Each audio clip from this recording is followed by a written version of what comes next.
enables a precise peer-to-peer connection between two parties that are engaging in a transaction without a centralized intermediary that's in the middle of that. And then it's software and it's not an entity. Exactly right. It's not like a group of people managing an organization. It's a software program. Right. That's exactly right. It is code. It is code that is actually governing this exchange. And that leads to a lot of exciting innovation, but it's also challenging to figure out how do you create a framework around that, because everything that's come before, we've talked a lot about 1922, this is about as opposite from that kind of model as you could get, because there isn't an entity in the middle of this that is directing the flow of funds and pointing, things to where they ought to go. It is code that is essentially conducting that same service and providing that same opportunity. So it does behoove us, I think, to think very carefully about the precedent that's being set when we think about a code base that is serving a primary financial service function. How ought we to think about regulation there in a way that protects consumers, but again, retains that innovation edge, and most importantly, ensures that a principles-based framework that is grounded in the U.S. historical approach of financial services is underlying all of that. This was originally posted on February 6th, and here's the thing. It's in regards to December 2023, and you may be thinking, man, that's kind of old. Hear me out. All right, I have a nice little outline for you guys. But like it says, December 2023 marked a significant milestone. 5 years of the SHX token, their first governor's vote. Tammy Camp and Sean Bennett recap the outcome of our community-driven success. It's only 5 minutes, but there's some key things I noticed I think a lot of people didn't maybe grasp. And if anything, I'm going to point out something that I thought was significant in regards to this. Stronghold's your thing. Listen to this for a second. You may have seen this before. Always nice to have a little refresher. Look at this for a second. Here we go.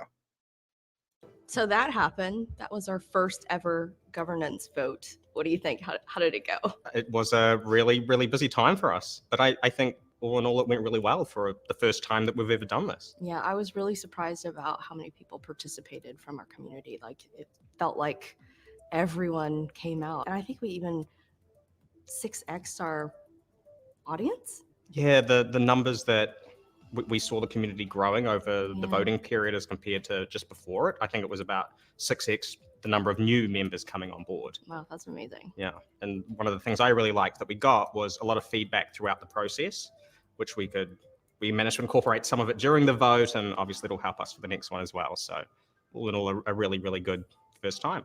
Yeah, I thought so too. So I was really genuinely surprised about how many votes that we got in general. Like, what was the final tally of that? I think in terms of number of SHX that ended up voting as a valid vote, it was 210 million, give or take, right? Right.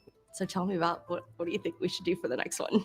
I think one of the big questions that I have for next time is, where is that proposal going to come from? Or going forwards, where are those proposals going to come from? Obviously we put the first one forward, but in future, we're going to have to find a way to make even the process of coming up with the questions more inclusive to the community, right? Yeah, that's right. How do you think other crypto projects do that? Or who does it well? There's a lot of DeFi projects that I like. I probably won't try and pick, my favorites here, but a lot of them have forums, I've noticed, where they'll talk about things. So you'll see people talk about things on the Discord. And I have actually seen in our Discord some people coming up with some, beginnings of ideas, which is cool. Mm-hmm. But I think we need a space where people can write down, hey, this is what I think is a really good idea, and then let people actually comment on that sort of in a single thread. So I think that model might be something that we can start looking at. Yeah, maybe we should vote on a forum. Oh, there we go. There's an interesting idea. Number 2, maybe. Yeah. Yeah, maybe. What surprised you the most for this voting event? Well, coming up to the vote, I think the thing that struck me first was that there's a lot of infrastructure that was missing, right? We were building on top of the Stellar Ledger, which is fantastic for payments, but it is missing a lot of the functionality that you'd see on like an EVM chain like Ethereum. So there was a lot of work that we had to do, but we did get there, and I think it was an acceptable voting experience at the end of the day. So the results came in, and in the end, it came through as a very strong for the burn, and it's 70% as the proportion to burn. Is that surprising to you? It was not surprising to me at all. I think over the years, a lot of people have been asking, when we were going to burn some of the supply, because obviously that makes the token a little bit more unique and deflationary. And so I think that the community's been, asking that question for a long time. So I was not surprised whatsoever that I came back at that number. I was actually surprised that it was not 80%. Well, if I could be, I hope this isn't controversial, but I wish that the burn proportion was going to come out a little lower. I was hoping for something more like 50-50. I think thinking from the business side, there is certainly a case where I think we need to keep that incentive mechanism there for the capital contributors. So I think 50 would have been a nice balance, but with the rates coming down overall, I think it will still be a really good, really good deal for our merchants. What do you think our community can expect to see next? I think the two big things that the community will see us doing, one, implementation of this vote. I think there's still a question that we're talking about internally is how quickly do we get this on top of Stellar, or is that even the right thing to do? Right? Soroban's coming out. You never want to be one of the first players on something new as well. That's not a good idea, especially when we're moving money. Never a good idea. So we'll be watching like what happens with Stellar and Soroban really closely to see if that's a stable platform for us to put smart contracts in. And then you can see more of the MCA program actually moving there. Without that, it's going to be a little more difficult for us to put that on top of Stellar for now. So we're working on that, and we'll see where that ends up. The second thing that we're going to be working on is ramping up for vote number 2 and how we want to do that going forwards. We're continuing to reflect on all the learnings that we got out of this vote and trying to think about what will make it better, more inclusive in the future. But yeah, all eyes on that Soroban release. It really changes a lot for us. Because we've been focused so much on just building the business, that means doing bank partnerships, payment network partnerships, merchants, and onboarding, all these customers, getting all these transactions on Stronghold Net. Like, it was really nice to come back at the end of the year and then really realign ourselves back to our SHX community. On the 5th year anniversary. On the 5th year anniversary. Perfect timing. Yeah.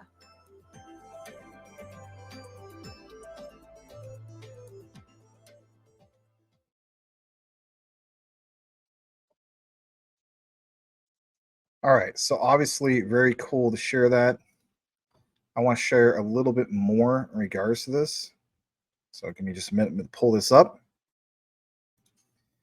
All right, so what we're going to do now is we're going to jump on over to this next particular part. And this ties, I guess you could say, some XRP in with it. There's some, XLM, but it's kind of like what we're talking about in regards to what you saw in the thumbnail from the live show. This whole thing of like Stellar, XLM, ETF. I mean, it's just like, geez, really? Like, lots to talk about ETFs, right? Saw this a little earlier, and I thought, interesting. So here's a familiar face. Let's go ahead and pull this up. And believe it or not, it is who? It's the one and only Mr. Brad Garlinghouse. Now, just hear me out on this for a second. It says, from Crypto Banker SHX, lots of great coverage from him, by the way. Give him a follow. I guess he has a YouTube channel as well. He says he thinks it's inevitable that there will be multiple ETFs around different tokens. Now, some people will say they're not mentioning, or Brad Garlinghouse is not specifically mentioning SHX here. No, but again, listen to what he says, because he mentions like it opens up possibilities for other particular tokens. This is 1 minute and 10 seconds. And the reason why I'm sharing this with you guys, I have a follow-up in regards to this I think is worth paying attention to. So, needless to say, this came from Bloomberg Crypto, and just listen to it. And if anything, drop in the comments what you think.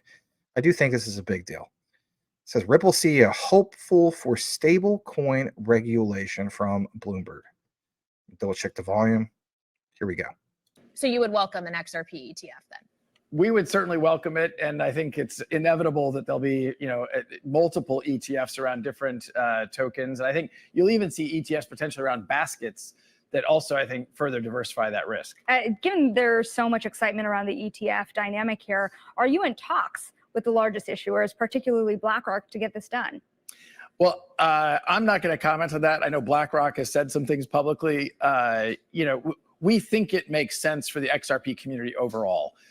Ripple obviously is a very important stakeholder in the XRP ecosystem, but we're not the only player.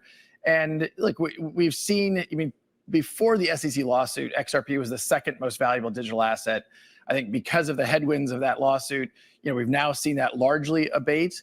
But the long-term view on these things is about, how do you create utility and really solve real-world problems with these different digital assets? Bitcoin's doing that very well as a store of value.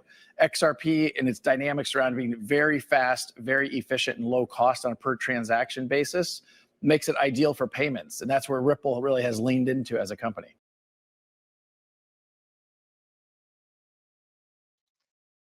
All right, so that's about Ripple. You may be thinking, well, what about the whole thing with XLM and SHX? I'm with you. I understand where you guys are coming from. So I'm gonna pull this up as well, and this is this next particular tab that I thought was, worth pointing out from the same guy, crypto banker SHX. Pull this up on the screen as well, and he points this out. I know I'm on the frame, but look what it says. It says, given the insane connections that SHX, right, Stronghold has with XRP, and XRP ETF would be absolute fire for SHX, given the insane connections SHX has with XLM. Even an XLM ETF would be absolute Valhalla for SHX. At the end of the day, if you know about the whole thing with, Stronghold, you know that they got this thing going on, not only with, for instance, Stellar, but it's also Ripple, and it's also FedNow, and it's also, some of the things that we shared, right? In regards to clearinghouses and why that's significant. So I thought I would share that with you. And in conclusion, the reason why I feel as though that this is all worth paying attention to is this part. And I said to myself, interesting. This guy brings up the whole thing. And again, this guy is crypto banker SHX, brings up the whole notion of like Stronghold SHX, built obviously with Stellar through the ecosystem, partnered with Ripple's XRP. But like, how the heck is an XLM ETF going to benefit SHX? I mean, some people say, wouldn't it benefit more of like just Stellar? And that's a great question. Well, keep in mind this: whether an XLM ETF would benefit Stronghold would depend on, of course, numerous factors. But I'm going to get into some of the nitty gritty that I have gathered. And again, it's just my opinion, but I think also some other people look at it the same way. So for one, you got to keep in mind one of these key factors, and that does include the specific design of whatever ETF is going to come out from this in regards to, Stellar, XLM. The overall health in regards to the ecosystem, Stellar's ecosystem, this relationship between SHX, XRP. I'm going to give you guys basically some of the breakdown, the positives, the negatives about this, and so on. So let's get into the good, happy news part of it, right? Like, where we're raw Stronghold. So 3 key potential benefits in regards to a XLM ETF, Stellar ETF, what do you want to call it? Increase liquidity for XLM. Duh, right? An XLM ETF could bring new investors into, of course, the Stellar ecosystem, but it's going to increase the overall liquidity of XLM. I mean, last I checked, I was covering Saucer Swap. How many of you guys who may be into some of these, decentralized exchanges provide what? Liquidity with token pairs or farming or whatever the case be. You're bringing in retail money to create more liquidity, but this isn't, that type of situation here, right? We're talking about institutional money, and we're talking about creating an exchange traded fund. So the whole idea of creating more liquidity is more utility in motion, and I think this would be huge, obviously, for XLM and obviously SHX. But I do think it would benefit Stronghold by making it easier to buy and sell XLM, which, let's face it, is its used platform. It would create exposure, of course, more for Stellar. That's a win, obviously, for Stellar. But what about SHX? Well, an XLM ETF could raise awareness for the Stellar ecosystem and, of course, its potential. You got to keep in mind that it's going to potentially attract more developers. I mean, we've already seen that already with Sorbonne, and you did see the reference, right? Did you not?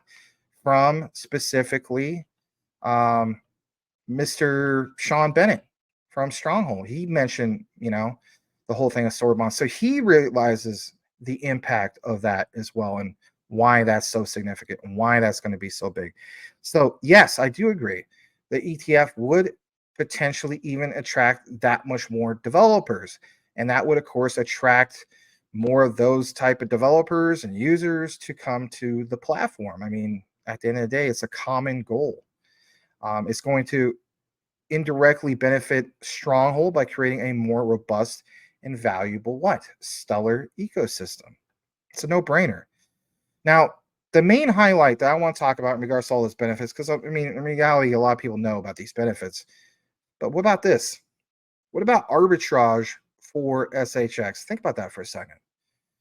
A Stellar XLM ETF for the potential of arbitrage would be big, not just for Stellar itself, but obviously SHX. So if the price of XLM on the ETF differs, for instance, from the price on exchanges, Stronghold SHX would definitely potentially profit from those specific arbitrage opportunities. And I think, if anything, that would stand out big time, because for one, when we look at SHX, current market cap and so on, look where SHX has gone recently.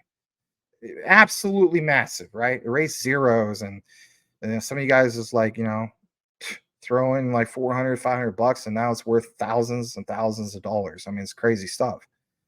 Again, ETFs are still a big deal, even though before the big news was buy the rumor, sell the news, and it was kind of like a nothing burger. But that was then. What about now? And what about where we're going here for the future? Now, let's talk about the other side of things, right? That was some of the good news. There is some potential drawbacks in regards to the whole thing. And hear me out in regards to this, because, we got to be real when it comes to all of this. Competition. Let's face it, competition. So an XLM ETF could pose competition for even Stronghold. That's kind of counterproductive, is it not? Well, it would offer another way for investors to gain exposure to the Stellar ecosystem, but it could create potential competition for SHX, which sounds kind of crazy. There's regulatory uncertainty, even though we have that framework from Stellar. Hear me out. The regulation of ETFs, especially those dealing with digital assets, specifically digital assets, as we know, still evolving. I mean, we're not to the point yet of proper regulation, but any regulatory changes could very well create a negative impact, not just for SHX, but of course, even, Stellar itself with XLM. That's not cool. What about the dependence on XLM's price? Think about that for a second. We're talking about the native token of XLM. The success of an XLM ETF would be heavily dependent on the price, of course, of XLM. This is where people say you have to have a high stable value for XLM. No, we're not talking about a $1 peg, not at all. Like we pointed out in that World Bank brochure, pamphlet, whatever you want to call it. It references two particular cryptocurrencies. Ripple's XRP, Stellar's XLM is, global stable coins, stable value, not a $1 peg. But if the price of XLM was to fall in regards to an actual ETF, that sounds nuts. The ETF could lose value, which could indirectly harm SHX. I mean, as the saying goes, it blankets the ecosystem. That's not a good thing. All right. What about the relationship of SHX and also XRP? I mean, I did show you the whole thing of Brad Garlinghouse in that video. Might as well mention that. Well, it is important to note that while Stronghold is built on Stellar, as we know, partnered also with Ripple and its XRP token. True. While both XLM and XRP are involved in cross-border payments, we know that they do have different functionalities and, of course, different goals. One, like we've always pointed out, is for the retail side of things, cross-border payments, and there's the other side of things, which is not focused so much on retail money, it's focused on the bank-to-bank money. So an XLM ETF would impact Stronghold SHX, but it does definitely depend on how it interacts and competes, of course, even with XRP. So there's that. Is that going to be counterproductive? Well, we would have to wait and see. But at the end of the day, whether it's XLM, ETF, or SHX, being involved with the whole conglomerate, you have to keep in mind everything depends on a number of these particular factors. And, there's a lot of what ifs. For me personally, I'm leaning more towards the potential benefits that we outlined tonight. And I think that would outweigh the positive negative aspects in regards to these drawbacks, whether it's competition, regulatory uncertainty, or the dependence on XLM's price. So getting into just a tad bit more of this before we kick it into the next segment, which is the JASMY segment, I wanted to point out this to you guys. And basically it's like this. This is not BSV night, but I want to point this out. And basically it's this. There's a talk of this Crypto Council for Innovation. BSV, you have, for instance, COPA, and then there's Crypto Council for Innovation. I think it's a night and day difference, right? COPA is basically the Crypto Open Patent Alliance. This is not the same thing, so don't get it twisted, as the saying goes. But basically, you do see some key people here in regards to leadership. Where you want to focus on this for tonight is this lady, Sheila Warren. She's the Chief Executive Officer of the Crypto Council for Innovation. She's the premier global, like it says, the premier global alliance for advancing the promise of this new technology through research, education, advocacy. Now, as of recent of 2023, Sheila was voted one of the most influential women in, DC, right? Washington, DC, the capital of our country, by the Washingtonian, excuse me. Prior to the Crypto Council, listen to this for a second. She founded the World Zivud Economic Forum. Oh God. Blockchain digital assets team, and was a member of the executive leadership team for the center of the fourth industrial revolution. Oh my gosh. I mean, you know how many times we talked about this whole concept? So she obviously gets the whole thing of blockchain and DLT. I mean, that right there says it. She oversaw tech policy strategy across 14 countries, regulatory brief ministers, CEOs of Fortune 100, heads of states. Wow, what a background. Spent time as a lawyer. I mean, it just goes on and on. Harvard Law School, she, earning a JD, my God, right? So she's definitely, I guess you could say, like one of the elites. Now, how does this tie into the whole thing of Stronghold? Right? Great question. I'm going to take you to this. Here it is. This, of course, is an interview from last year, but the point is what you're going to see mentioned here, okay? And I decided to fast forward it to this part. So let me get to the right tab. This, of course, is shared from Stronghold. And, this was back, I should say 2023. It was actually March 23rd, 2022. So it's been a while. But I fast forward to this part, and we're going to get into why this is a big deal. So, like it says, she's the CEO of CCI, right? Talks work, equal opportunity in crypto and governance. Again, think about what we just mentioned in regards to the comparisons about regulatory uncertainty, governance, all this stuff. Why is this a big deal? Well, if anything, you're going to find out why I decided to tune you into this here in a bit. I'm going to go ahead and play this particular segment. You're going to see why it's a big deal. Stronghold's your thing. Again, please smash the like. Here we go.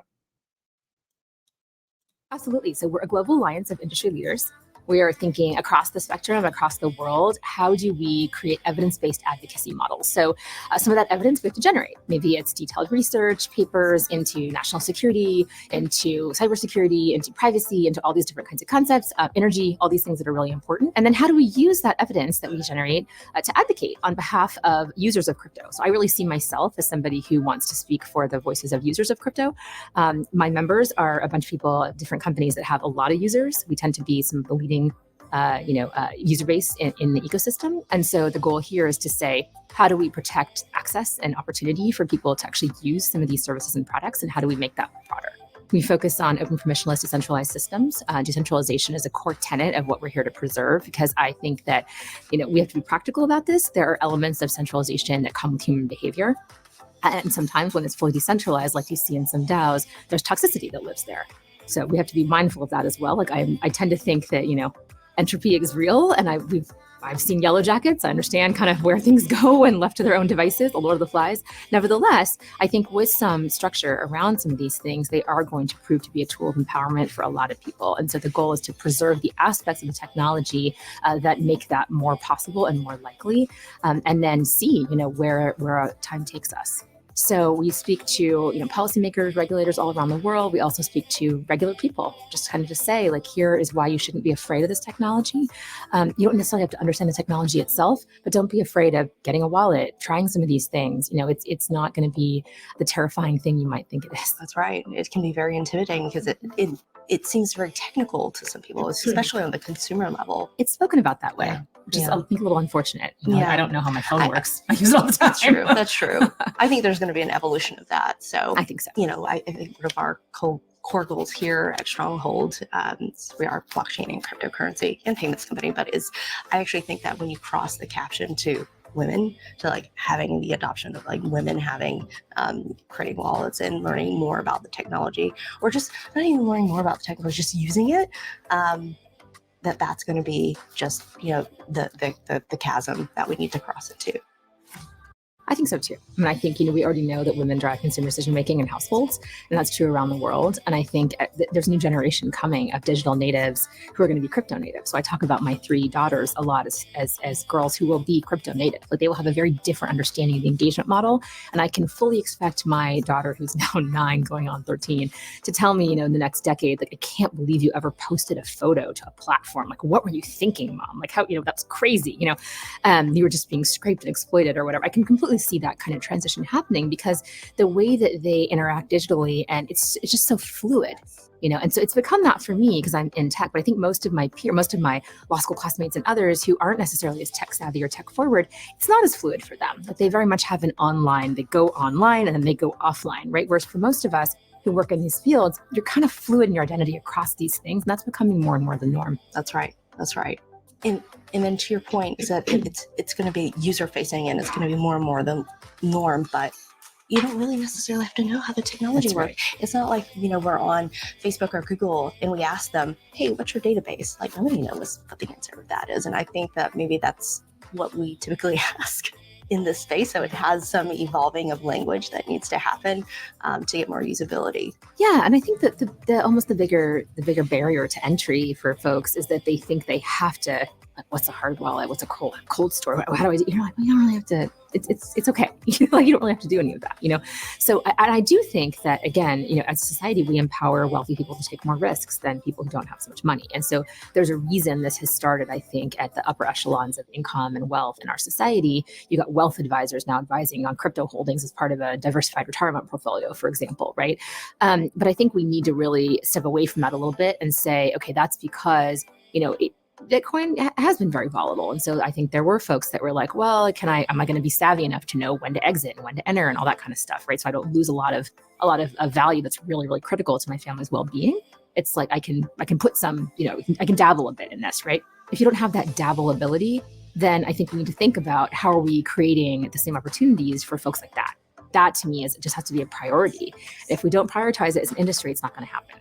So part of what I want to do is really say, like, again, evidence-based advocacy. We have to demonstrate this is happening. We have to show how it's happening. And we have to really be intentional about creating inclusive models, or we are going to wind up in a world where this is yet another kind of tool of super wealthy people to just kind of like make even more money on top of their money. And that is certainly not what I'm here to do.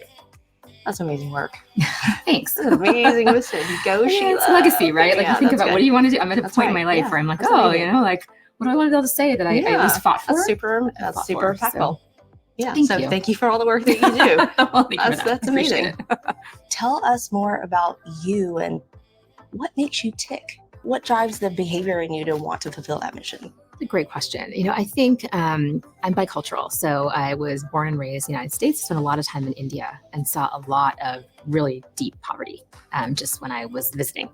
I also have a mother who is much more left-leaning and a father who is much more conservative. And so our dinner table was a lot of discussion about, taxes and why they're good or bad, and like unionization and why that matters and all this kind of stuff. My mother, funny story, my grandfather owned a lot of farms in southern India.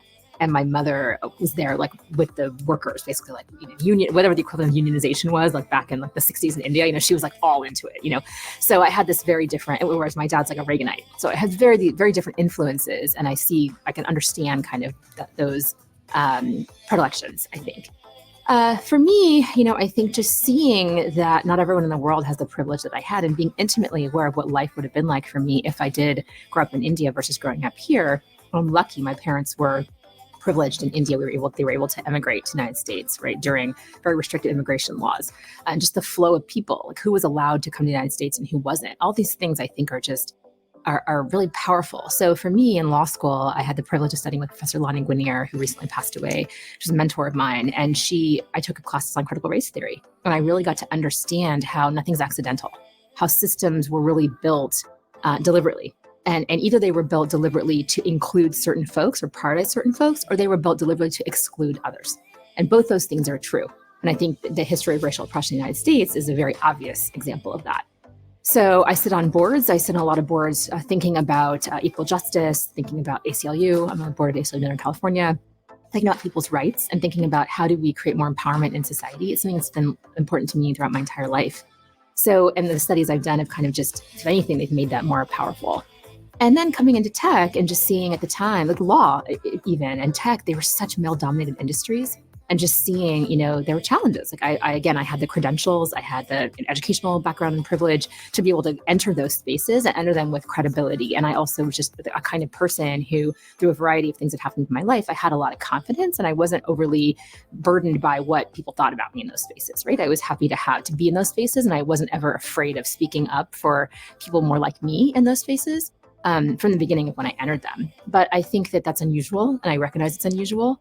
And so I always wanted to be able to use my voice and raise my kids, themselves to kind of say, like in our family, we talk a lot about like, how were we kind today? And how did we help? Were we there for somebody today, or someone there for us today? And we celebrate those kinds of things, So it's just compassion and empathy, I think, are just things that are getting lost, I think, in our society. And to me, that's kind of the framework for all these things. But I really think a lot about the fact that, the least among us, right? Like whatever's happening with them is affecting all of us. There's a reason that we're seeing more crime in cities. There's a reason that we're seeing anxiety on the uprise. Like a lot of that's rooted in financial privilege or the lack thereof. And so if there's an opportunity to create more opportunities for others who haven't had access to some of these, these kinds of mechanisms, then to me, that seems like something that's just, it's root cause, it's fundamental to the problem. You can't be focusing on other kinds of things if you're worried about where your next meal is coming from, or if you're worried about whether you're going to lose your home.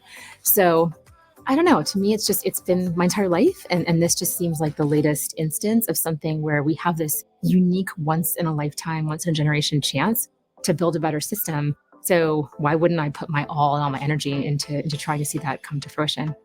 That's amazing. That's noble. Being the voice of folks that may not be able to articulate that, or have the space to articulate, kind of the financial inclusion or exclusion that they have I don't flatter myself, right? I think there are plenty, there are so many, we need to hear from those people because, I didn't grow up like that, and I think there are people that are more, can tell a story that's very personal to them about how, something like crypto provided an opportunity, right? And so I just think those stories need to be told. To the extent that I can draw connections and I can help amplify that, then that's how I see the role. But I think you just need people who do have access, right? I do have access to a lot of spaces that many folks will never have access to. And so I just think it's important to raise awareness and to bring these sensitivities and these understandings into some of those conversations where they don't normally exist. So when you were a little girl at the dinner table and there was Very dramatic.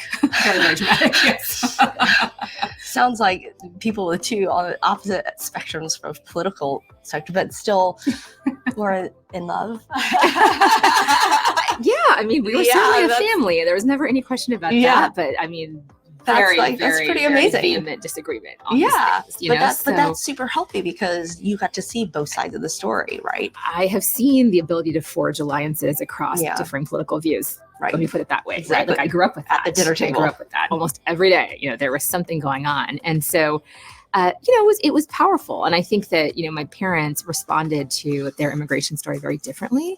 My mother was always intimately aware of we were able to come. Not everybody was able to come. My father was like, well, we earned the right to come. Like we did these things. It was a very different approach to these things, right? And when I studied immigration history and immigration law, I was like, oh, my mom is really right on that one. In the 65 Immigration Act, doctor who was allowed to come from India and certain other countries, it was professional doctors primarily, right? There's a reason that doctors in the United States are so many Indian doctors. There's a reason for that. It's our immigration pattern. It's not coincidence, So I think people don't understand these things and they don't realize the impact that these invisible or even these predate my birth. I wasn't born in 65, but these things predate all of that. But there's a reason that so many of my friends who are Indian, who we went to certain universities because we had parents who were raised with high education or who were graduate school. Again, it's not a coincidence. And so many of these things I think are invisible to people because they don't pay attention and they just don't realize that policy is it has such tremendous impact on the trajectory of people's lives. And so the idea to engage in policy at a fundamental level and something as profound as Web3 and the blockchain and crypto, to me, we are shaping what's going to happen for my great-grandchildren's generation. And we're doing that today, the same way that the 65 Immigration Act shaped the ability of my parents to come here, which is the reason that my children now live in San Francisco and are being raised in this environment. So none of these things are accidental. You only can make the choices that the world permits you to make in many cases. And we don't really want to admit that, but that's a fact. And so let's make sure that set of choices is as broad as possible for as many people as possible. That's impressive and powerful. Very self-aware as well. Yeah, well, I've had time to reflect in my life. Yeah. So just to kind of bring it all together here at Stronghold, we are, all about increasing the accessibility and for financial services and technology for all, including, overlooked and underrepresented people, and that includes women, people of color, and we're super aligned with your mission, and you have a ton of experience with TechSoup and WEF and CCI, and you've talked to you have so many data points back to you having a history and data, and it sounds like you're just pulling it all together with some of the things that you're doing even today. So you have so many data points. Tell us what is going well and what could we be doing more of? I think it's things we've touched on. We really need to be recognizing that there's so much talent in this space outside of the usual graduates of certain institutions or the certain kind of profile that tends to get a lot of attention from the media or from others, right? And amplifying that talent, I think is really important. I think we have new ways of doing that now. I think it's really amazing to be seeing crypto at a time when we have so many different access points for people to, whether it's podcasts or whether it's even YouTube, whatever it is, to kind of get messaging out. But we have to pay more attention to the messages coming from different parts of the world. And so I have my own podcast, Money Reimagined, and we try very much to kind of bring those voices to tell their stories about why this is important and interesting from the empowerment side. But I also think it's just about getting more people into this industry. So we just need to hire. People are like, oh, your team at the forum was all women, how amazing. And I'm like, really? No, though. I just hired the best people who applied, the best candidates for women. I had an all-women team. And that's just kind of what happened. My starting team here at CCI is also all women. I have some hires I'm announcing shortly that are going to be, women, because that's the best people who applied. So I think we have to just kind of not think about things as unusual anymore. It's not unusual to see talent from people of color, from women, from people who didn't go to elite institutions. It's normal. It's very normal. It's a matter of just seeking out that talent and then growing that talent and making sure you have a culture at every institution or at every company of inclusion to kind of say, like, you're here for a reason. What your perspective really matters. It's important to round out how we're thinking about this brand new thing that nobody really knows. No, there's no one in the world that can claim to understand exactly what's going to happen with Web3 and crypto. That person doesn't exist. A lot of us have good guesses and we have very educated and informed guesses about what could happen, but we don't know what's going to happen. Because what's going to happen is going to be dependent on who actually has their hands in shaping this space. So I'm really honored to be in a position where I can help do some of that shaping. And my goal is to create an environment where more and more people can participate actively in this ecosystem and use it to their own benefit and their community and families' benefits. But I also think we need to be taking a broader approach to that and doing it on an industry-wide basis. Thank you for sharing, and thank you for coming. Such a pleasure. Thank you for having me, Tammy. Yeah, thank you for coming today. And just so we can tell people who are watching, where can we find you on the internet? Yeah, I'm on all the places. So Twitter, my Twitter handle is @Sheila_Warren. The CCI website is cryptocouncil.org. And I have a podcast, Money Reimagined, on the CoinDesk Network. So those are 3 very easy places to see what I'm up to. Amazing. Well, thank you so much. Yeah, it's a pleasure. Thanks for having me.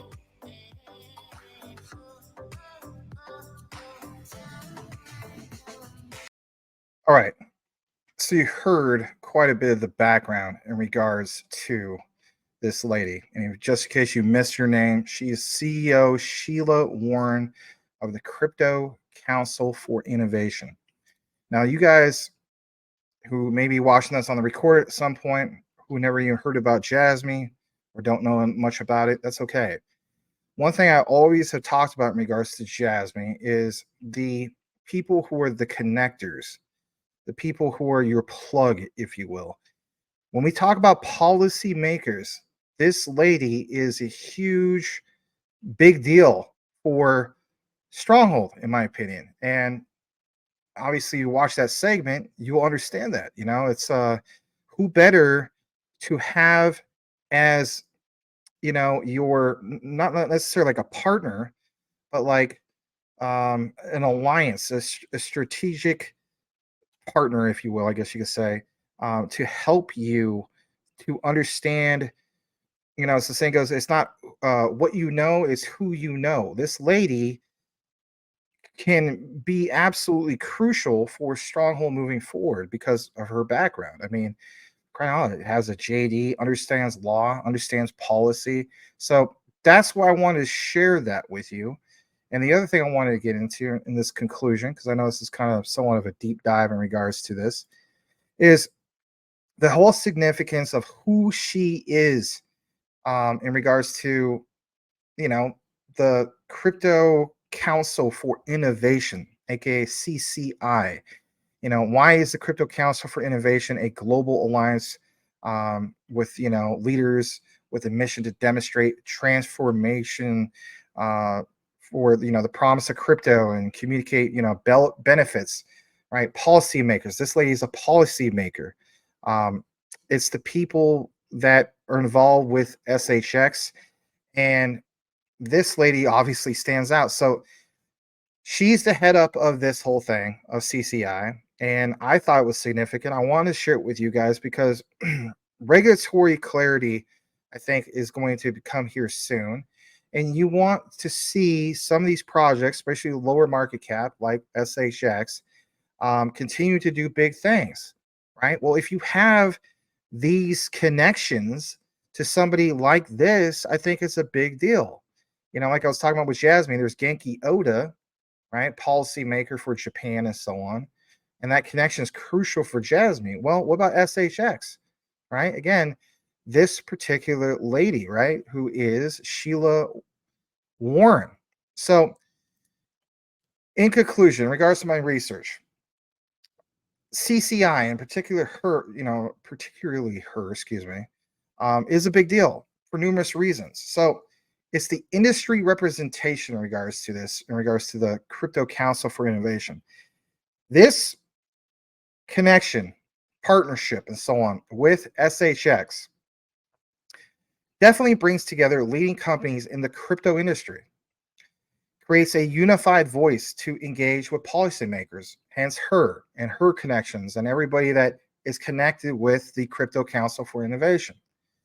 But having this whole voice to engage not just with policymakers, but it's also regulators that are part of the whole conglomerate.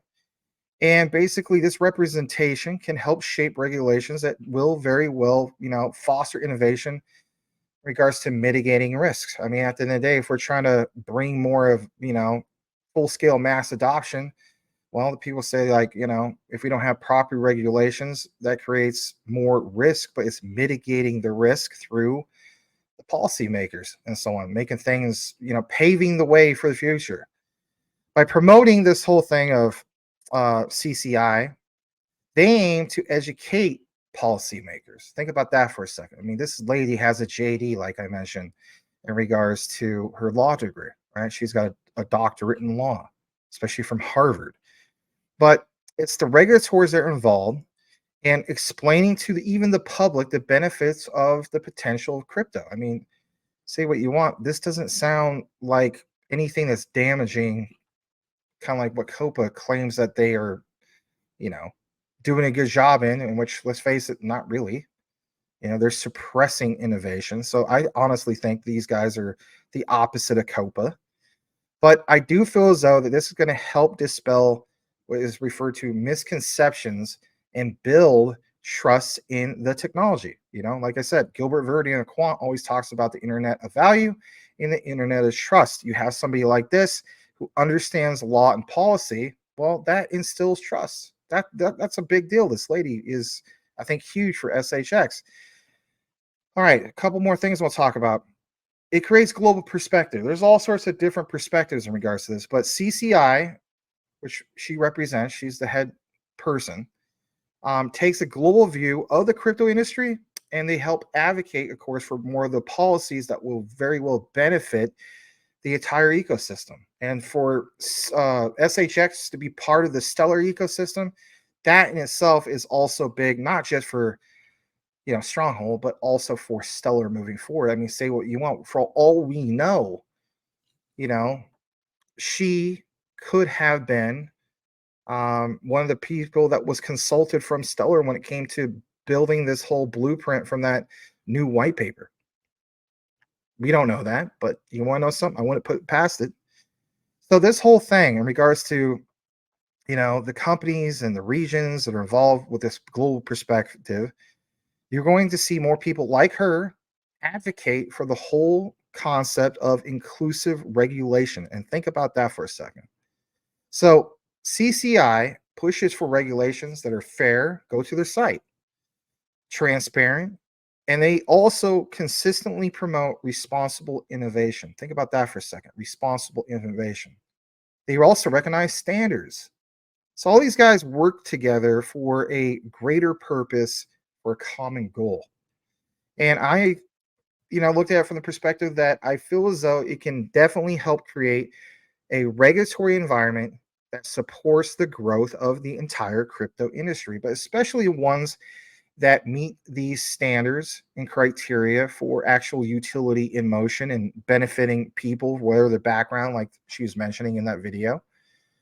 But I want to get into this last part, and basically it's like this. The CCI partnership and also with the whole thing is Stronghold, because I mean, let's face it, that's why we're talking about this and why I feel as though it's significant to share with you. The details of the specific partnership, while it may not seem public if you try to look it up, you have to keep in mind there's already potential benefits. I mean, to sit down and talk to a lady like this and she recognizes Stronghold's potential, well, you got to keep in mind there's still NDAs and maybe they can't come out 100% public about that, but come on. I mean, to sit down, for instance, with, Stronghold's Tammy Camp, I mean, that's a big deal. And they have this. This has already been established since 2022. When I got more into the benefits of CCI and Stronghold, I came to the conclusion that there's so many benefits. So 4 key things I want to talk about just real quick before we wrap it up. And that is, it will enable what is referred to as enhanced reputation for specifically like, you know, SHX. How so? Well, being associated with a respected industry organization such as CCI can very well enhance Stronghold's reputation, but it's also the credibility among who? Well, come on, don't overthink about it. It's the policymakers, but it's also regulators and potential customers moving forward. That's a win for all of us that hold the Stronghold token. What about policy advocacy? CCI itself can advocate for policies that benefit Stronghold's business model, such as supporting specific types of digital assets and even regulatory clarity for certain activities. How so? Through this lady and her organization. That is a big, huge win for us as Stronghold token holders. Let's just be honest about that. What about the whole thing of, for instance, you know, like further insights about the whole thing? Hear me out. CCI provides its members with research and insights into the latest developments, of course, in the crypto industry. That's going to be valuable for Stronghold's strategic planning. By being able to get information about what's going to happen on the near horizon, as the saying goes, maybe before things, happen, as far as the public persona of mainstream news, gives SHX the one up compared to the competition. It's kind of like tomorrow's news today. So in conclusion, while partnering with CGI may very well help SHX navigate all these particular things for these complexities and regulatory, the environment in regards to regulations, you got to keep in mind, I think it's going to help SHX's business goals moving forward. I hope that they will continue to embrace this unofficial partnership. But man, I mean, for SHX to be at the market cap it is and already have these connections in place, it's not only a huge win for Stronghold, but it's a huge win also for the Stellar ecosystem moving forward.